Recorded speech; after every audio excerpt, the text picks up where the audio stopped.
여러분 안녕하세요. 말씀 묵상입니다. 우리는 찰스 스펄전 목사님의 설교를 통해서 마태복음 말씀을 묵상하고 있습니다. 오늘부터 우리는 새로운 본문으로 들어가게 되는데요. 마태복음 11장 6절 말씀을 그리스도로 말미암아 실족하는 사람들이라는 제목으로 설교했던 내용을 우리가 함께 읽고 묵상하도록 하겠습니다. 자, 먼저 본문의 말씀을 읽겠습니다.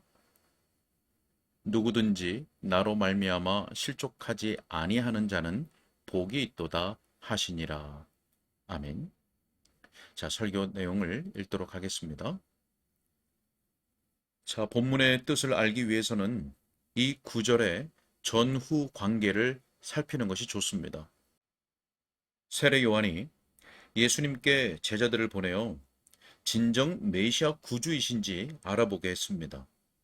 그리스도께서는 당신이 오래전에 약속된 보내심 받은 자임을 증언하는 풍성한 증거를 제시하신 후에 누구든지 나로 말미암아 실족하지 아니하는 자는 복이 있도다라고 부연하십니다.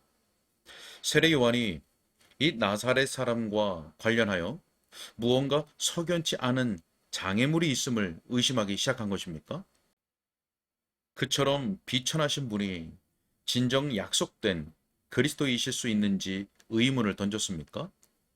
자, 그렇다면 메시아께서 지상 나라와 함께 영광스러운 임금으로 오실 것을 기대하였다는 말입니까? 헤롯의 권세 아래 감옥에 갇혀 있는 자신의 처지를 생각하고 흔들렸습니까? 아니면 세례 요한 자신이 의심에 빠졌던가요? 그래서 구주께서 누구든지 나로 말미암아 실족하지 아니하는 자는 복이 있도다라고 말씀하신 것입니까? 세례 요한이 그 제자들을 보낸 이유에 관해서 많은 추측들이 제시되었습니다. 우리는 어째서 세례 요한이 그랬는지 결코 모르기도 하거니와 그것을 알려고 소원할 필요도 없습니다. 하나님께서 성경에 그 연유를 기록으로 남기기를 기뻐하지 아니하셨으니 알려고 할 필요도 없습니다. 어떤 사람들은 세례 요한이 자신을 위해서 사자들을 보냈다고 말하기도 했습니다. 왜냐하면 당시 그가 불신앙의 유약한 심정에 있었다는 것이지요. 저는 그렇게 생각하기가 어렵습니다. 그럼에도 불구하고 그럴 가능성은 있습니다. 왜냐하면 요한은 엘리야와 같은 사람이었기 때문입니다. 그는 강철같이 단호한 성격을 지닌 사람이었습니다. 그런 사람들이 때때로 무서운 종류의 무기력에 빠지는 경향이 있습니다. 하나님의 자녀들 대부분이 그들의 강점이 있는 점에서 그들의 약함이 아주 두드러지게 나타납니다. 엘리야는 용기에 있어서 실패하였습니다. 물론 그는 가장 용기 있는 사람 중에 하나였습니다. 바알 선지자들을 처단한 후에 이세벨이란 한 여인을 무서워하여 달아나 숨었습니다. 그리고 이렇게 말했습니다. 지금 내 생명을 거두시옵소서. 나는 내 조상들보다 낫지 못하나이다. 지극히 강한 사람들이 심한 연약을 보이는 것이 본성의 법칙인 듯 싶습니다. 마틴 루터는 이것을 예증하는데 아주 주목할 만한 인물입니다. 그는 어떤 누구보다도 나약한 상태에 빠지곤 했습니다. 어떤 경우에 그의 절망은 다른 경우에 거의 그의 확신만큼이나 깊었습니다. 그런 부류에 속한 요한은 담대하게 헤롯을 정면으로 바라보며 당신 동생의 아내를 취하는 것이 합당하지 못하다라고 선언한 후에 감옥에 갇히게 되었고 메시아의 나라가 오고 있다는 명백하게 알려진 어떠한 표징도 보지 못할 때 심령 속에서 나약해질 수 있었습니다. 감옥이 세례 요한에게는 지독한 시련일 수 있었습니다.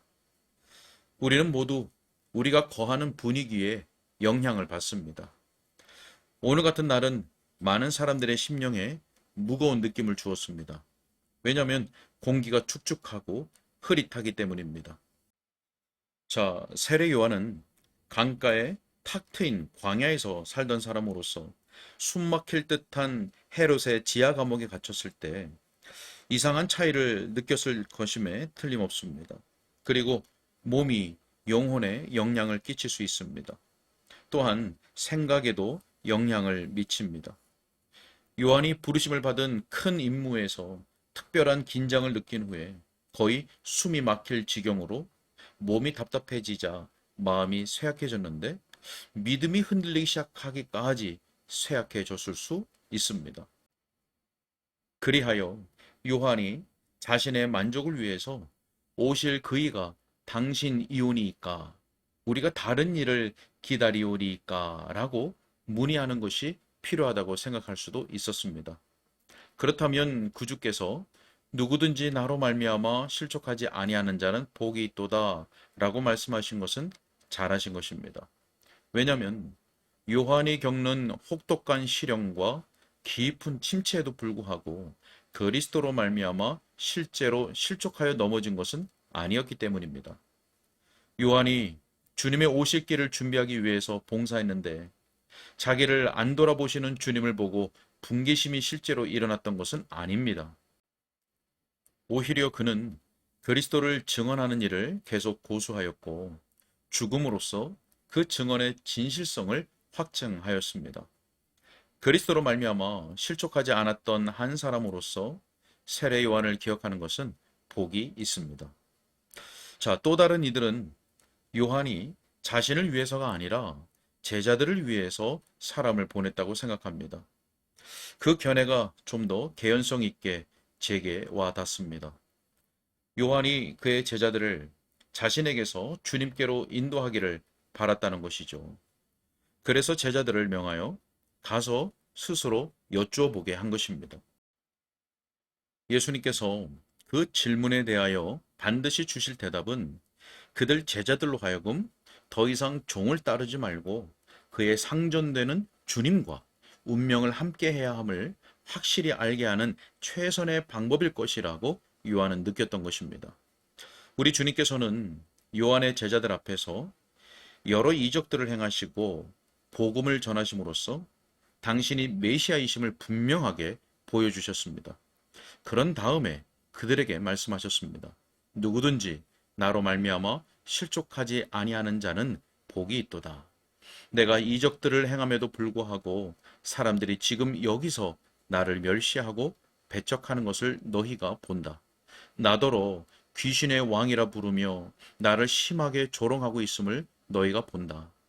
나를 하나님의 그리스도로 믿고 너희가 보는 그 어느 것에도 요동하거나 내 이름을 위해서 너희가 담당해야 할 어떤 일 때문에든지 난처해야 하지 않고 나를 따른다면 너희는 복이 있으리라. 자, 제자들을 보낸 요한의 동기가 어떠하다 할지라도 본문은 우리가 유익한 목적을 위해서 사용하는데 도움을 줄 것을 믿습니다. 주님께서 우리 모두 그리스도로 말미암아 실족하지 않아 복된 사람들의 부류에 들게 하시기를 바랍니다. 자, 우리는 사람들이 보이는 여러 특성들을 살펴봄으로써 우리가 어떤 부류에 속해 있는지를 알아봅시다. 자, 첫째로 그리스도에 대해 아주 심하게 실족하는 바람에 그리스도를 자기들의 구주로 전혀 받아들이지 않는 사람들이 있습니다. 자, 둘째로 또 다른 부류의 사람들은 그리스도를 영접한다고 고백하고 일생의 운명을 그리스도와 함께한 것처럼 보였으나 결국에는 자기들의 결정을 크게 후회합니다. 그들은 여러 거침돌을 발견하고는 뒤로 물러서서 자기들이 밟고 가겠다고 고백한 그 길을 버립니다. 자, 그러나 세 번째 다른 부류의 사람들이 있습니다. 그들은 하나님의 은혜로 말미암아 그리스도를 계신 그대로 온 마음을 다하여 받아들이며 그리스도로 말미암아 실족하지 않는 사람들입니다. 이 사람들은 그들의 행실에 있어서 복됩니다. 그리고 하늘의 영원한 복락 속으로 들어갈 자들입니다. 자, 첫 번째 요점으로 그리스도에 대해 아주 심하게 실족하는 바람에 그리스도를 전혀 신뢰하지 않거나 자기들의 구주로 결코 받아들이지 않는 어떤 이들에게 말씀드리려고 합니다. 하나님께서 효과적으로 잘 말하도록 도우시기를 원합니다. 어째서 그들이 그리스도를 영접하지 않고 그리스도로 말미암아 실족하게 되었는지 그 이유들을 말씀드리겠습니다. 하나님의 성령께서 그들의 영혼 속에서 합당하지 못한 논리들을 추방하시고 그들을 예수님께로 인도하시기를 바랍니다. 자, 예수님 당대에 어떤 사람들이 예수님으로 말미암아 실족한 것은 그의 미천해 보이는 외모 때문이었습니다. 그 사람은 목수의 아들이다. 그의 아버지와 어머니를 우리가 알고 그의 형제들도 우리와 함께 지내지 않았느냐? 메시아가 올 때는 그가 어디서 오는지 모른다. 그러나 이 사람에 관한 한 우리는 그가 어디서 왔는지 안다. 자, 여러분, 그리스도께서 단순한 촌 사람으로 그들 중에 왔습니다. 보통 사람들이 입는 옷을 입고 있었습니다. 솔기가 없는 통으로 짠 옷을 입고 계셨습니다. 부드러운 옷이나 그분을 특이하게 보이는 호화로운 문장도 전혀 없는 옷이었습니다. 스스로 위험 있는 모습을 꾸미지 않으셨습니다. 병거나 말이나 임금의 풍채도 없으셨습니다. 그분은 온유하고 겸손하셨습니다. 지극히 당당한 개선의 날에도 나귀 새끼를 타셨습니다. 그러므로 그들은 이 사람이 다윗의 자손이야? 이 사람이 선지자들이 그렇게 오랫동안 말했던 그리스도, 그 영광스러운 분이시냐? 라고 말했던 것이죠. 그처럼 그들이 보기에 지상적 영광과 광채가 그분에게서 전혀 보이지 않기 때문에 그분에 대해 화를 내고 실족하였습니다. 사람들은 지금도 같은 방식으로 느낍니다. 기독교가 매우 훌륭하기만 하다면 그리스도인이 되었을 사람들이 있다는 말입니다.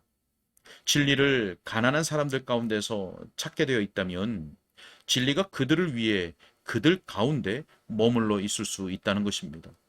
그래서 자기들은 진리를 따라가 평범한 설교자의 설교를 듣거나 보통 사람들과 함께 섞이는 일을 하려고 하지 않습니다. 그런가 하면 진리가 은색 슬리퍼를 신고 거리를 지나갈지라도 그들은 진리를 인정하고 함께 동행할 생각이 없습니다. 그러나 만일 진리가 더러운 옷을 입고 골목길을 통과하고 진흙투성이 길을 힘들게 지나가면 그들은 이렇게 말할 것입니다. 미안하지만 못 본 곳으로 하겠소. 예수 그리스도의 종교는 결코 이 악한 세상에 속한 종교가 아니었고 또 그렇게 될 수도 없습니다. 그리스도께서는 세상에서 진리를 믿는 사람들을 택하셨습니다. 그러나 세상은 항상 진리를 미워했습니다. 우리 주님께서 진리의 성령에 관해서 말씀하실 때 세상은 성령님을 받을 수 없다고 하지 않으셨습니까? 왜냐하면 세상은 성령님을 보지도 못하고 알지도 못하였기 때문입니다. 세상적 풍채를 보이고 세상적 권세의 대단한 모습을 풍기는 어떤 종교가 있다 합시다.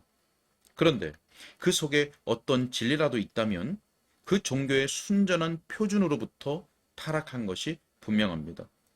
그런 종교는 그리스도의 마음을 따른 것이 아닙니다. 그러나 세상의 풍조를 띠고 있는 모든 것을 너무 좋아한 나머지 사람들이 주 예수 그리스도를 멸시하고 거부하면 덩달아 자기들도 함께 그리스도를 멸시하고 배척하는 어떤 이들이 있습니다. 자, 그러나 이 자리에 주님께서 더 고귀한 정신을 주신 사람들이 있으리라고 생각합니다.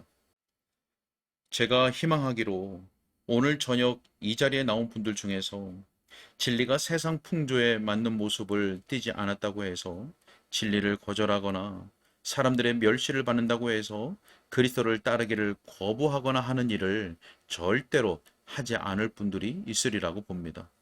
그렇게 해서는 안 됩니다. 고상한 심령은 말합니다. 이것이 옳지 않은가? 나는 그것을 신봉하겠다. 그것이 진리가 아닌가? 그러니 나는 하나님의 이름으로 그 진리를 믿을 것이다. 비록 그 진리가 궁핍과 수치를 뜻하는 것일지라도 나는 그 진리 편에 서겠다. 여러분, 전쟁에 임한 모든 기사들의 정신보다 더 당당한 기사도가 있습니다. 제 길을 벗어나 꽃이 만발한 오솔길을 추구하며 뱀의 꼬리를 따라가느니 차라리 그리스도와 함께 십자가에 못 박히는 표를 대담하게 택할 마음의 기사도가 바로 그것입니다. 그럼에도 많은 사람들이 그리스도께서 외면적으로 변변치 않아 보여 그리스도를 배척하고 있습니다. 누가 그리스도 편에 서서 조롱하는 세상 앞에서 진리를 담대하게 선언하렵니까? 네, 여기까지 읽겠습니다. 네, 요한이 예수님께 제자들을 보냈습니다. 예수님은 제자들에게 이같이 말씀하셨습니다. 누구든지 나로 말미암아 실족하지 아니하는 자는 복이 있도다. 예수님 당대에 예수님으로 말미암아 실족한 사람들이 있었습니다. 미천하게 보이는 예수님의 외모 때문이었죠. 지금도 사람들은 같은 방식으로 실족합니다. 물론 세상은 항상 진리를 미워했습니다. 기독교가 외적으로 매우 훌륭하기만 하다면 그리스도인이 되었을 사람들이 많이 있겠죠. 세상의 풍조를 띠고 있는, 다시 말해서 대단하고 유명한 모든 것이 기독교라면 그리스도인이 되었을 사람들이 많을 것입니다. 물론 오늘날 기독교의 그런 부분 때문에 혹은 그것을 바라고 교회 안에 들어와 있는 사람들도 없는 것은 아닐 것입니다. 자, 어쨌든 그렇다면 우리는 어떠해야 하겠습니까? 진리가 세상 풍조에 맞는 모습을 가지지 않았다고 해서 진리를 거절하겠습니까? 아니면 진리가 궁핍과 수치를 가져온다 해도 진리의 편에 서시겠습니까? 많은 사람들이 진리를 배척하고 있는 이때에 그리스도 편에 서서 진리를 담대하게 증거할 사람은 누구입니까? 우리 주 예수 그리스도로 말미암아 실족하지 않는 복 있는 사람이 바로 이 설교를 듣는 우리가 되기를 바랍니다. 기도하겠습니다. 사랑과 은혜가 많으신 아버지 하나님, 진리는 어느 때나 외면당했고 멸시를 받았습니다. 그 이유는 세상에 속하지 않았기 때문입니다. 세상의 풍조를 띠고 있지 않았기 때문입니다. 하나님, 그러나 우선 이 시대의 기독교는 사람들에게 매력 있는 종교로 보이기 위해서 애를 씁니다. 세상의 풍조를 띠고서 많은 사람들의 선택을 받아 보다 많은 사람들의 유입이 있기를 바라고 있습니다. 그러다 보니 진리의 낫, 복음의 낫으로 사람들의 죄악된 양심을 향하여 가져다 대기를 주저하는 그러한 때가 되었습니다. 하나님, 우리 조국 교회에 진리의 복음을 담대하고 바르고 그리고 예리하게 증거할 수 있는 주의 종들을 무수히 일으켜 주셔서 참된 회심자를 얻게 하옵시고 거룩한 주의 백성들의 입술을 통하여 거룩한 주의 이름과 주의 복음과 주의 진리가 더욱 증거되게 하여 주옵소서. 주님께 부탁드렸고 예수님의 이름으로 기도하옵나이다. 아멘.